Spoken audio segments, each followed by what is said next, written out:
देश अब तक न्यूज चैनल में आपका स्वागत है। इस वक्त की बड़ी खबर नगर निकाय चुनाव को लेकर आई है।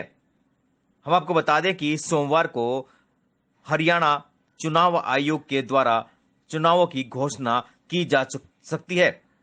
हम आपको बता दें कि गोहाना नगर परिषद चेयरमैन चुनाव कांग्रेस और भूपेंद्र सिंह हुड्डा के लिए एक मौका भी है और चुनौती भी। गोहाना नगर परिषद के चुनाव में अपना चेयरमैन बनाना कांग्रेस पार्टी एवं भूपेंद्र सिंह हुड्डा और गोहाना के स्थानीय विधायक जगबीर सिंह मलिक के लिए एक मौका भी है और चुनौती भी। यह क्षेत्र देसी घी की बड़ी जलेबियों और देशवाली जाटों की धमक के लिए दूर दूर तक विख्यात है। यह यहाँ देखने वाली बात यह है कि परिषद की निवर्तमान चेयरपर्सन भारतीय जनता पार्टी की थी। अब प्रदेश में भारतीय जनता पार्टी की सरकार भी है, लेकिन गोहाना में विधायक कांग्रेस का है। इन परिस्थितियों में जहां सत्तारूढ़ भारतीय जनता पार्टी के लिए फिर से अपना चेयरमैन बनाना राजनीतिक प्राथमिकता है, वहीं कांग्रेस श्री भूपेंद्र सिंह हुड्डा और श्री जगबीर सिंह मलिक यदि इस क्षेत्र में बड़ौदा उपचुनाव की तरह गोहाना नगर परिषद की इस लड़ाई को भी जीत कर ले जाने में सफल होते हैं तो उनका लाभ इन सब को दूर दूर तक मिलेगा। और यह जीत भूपेंद्र सिंह हुड्डा के मुकाबले भाजपा ही नहीं, जेजेपी और इंडियन नेशनल लोकदल को बैकफुट पर ले जाने का काम देगी। ऐसी स्थिति में कांग्रेस एक बार फिर पिछड़ गई तो यह प्रचार पूरे प्रदेश में तेज हो जाएगा कि भूपेंद्र सिंह हुड्डा शहरी और गैर जाट मतदाताओं में अपनी चमक पूरी तरह से खो चुका है। उनका यह असर रसूख केवल जाटों तक सीमित होकर रह चुका है और उसमें भी जेजेपी और इनेलो का हस्तक्षेप बना हुआ है।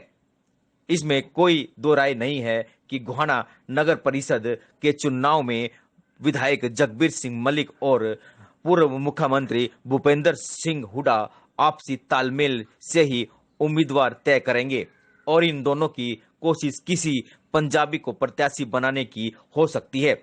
वैसे तो भारतीय जनता पार्टी के पास भी उम्मीदवार है, अधिकांश पंजाबी समुदाय से ही ताल्लुक रखता है।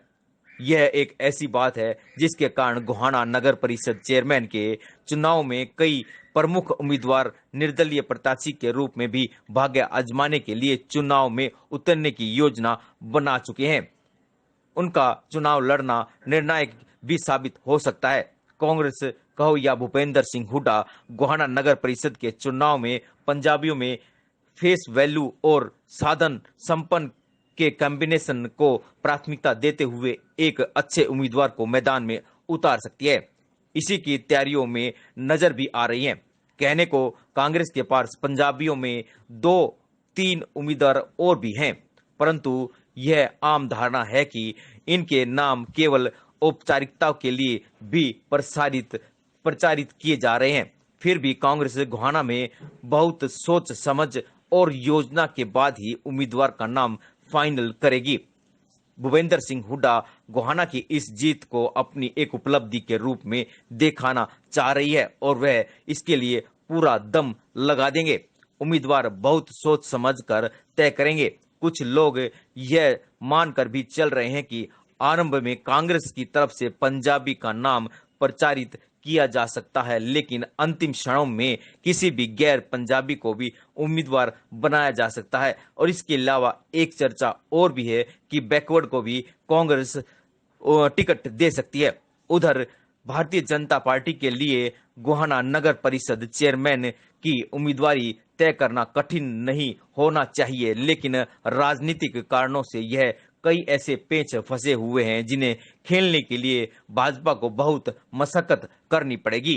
यह एक बात बहुत महत्वपूर्ण है कि निवर्तमान चेयरपर्सन और उनके पति प्रतिनिधि ने गोहाना में रिकॉर्ड तोड़ काम कर शहर में को चार चांद लगाते हुए बहुत कुछ ऐसा किया है कि बाहर के लोग भी इसे प्रगति के प्रभावित हुए हैं। परंतु हमारी जानकारी के अनुसार हकीकत यह है कि संबंधित भाजपा सांसद रमेश चंद्र कौशिक को छोड़ भाजपा का कोई भी बड़ा नेता उनकी ईमानदारी से वकालत नहीं कर रहा है।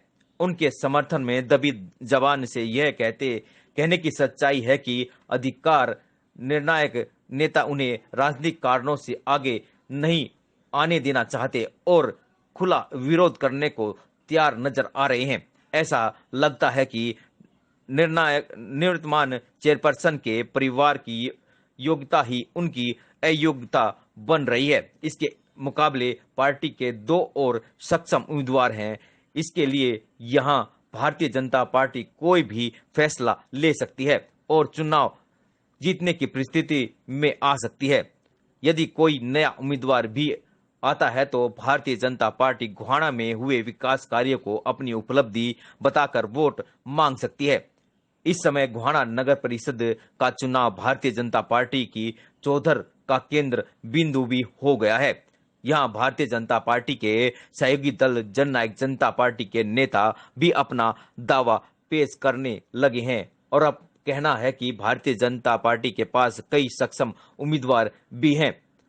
भारतीय जनता पार्टी अब भी यहां जीत हासिल करने की स्थिति में है, इससे कोई भी दो राय नहीं है। लगे हाथों आम आदमी पार्टी की बात कर लेते हैं। उनकी तैयारियां भी पूरी हैं। यह चुनाव अंतिम दौर में तिकोना त्रिकोणा मुकाबले में भी आ सकता है। आम आदमी पार्टी यहां अग्रवाल समाज के किसी व्यक्ति या गैर पंजाबी को भी उम्मीदवार बना सकती है। इस समय उनका इस तरह का सर्वेक्षण केवल गोहाना ही नहीं 50 से अधिक नगर परिषद और नगर पालिकाओं के लिए चल रहा है, जहां निकटतम भविष्य में भी चुनाव हो सकते हैं।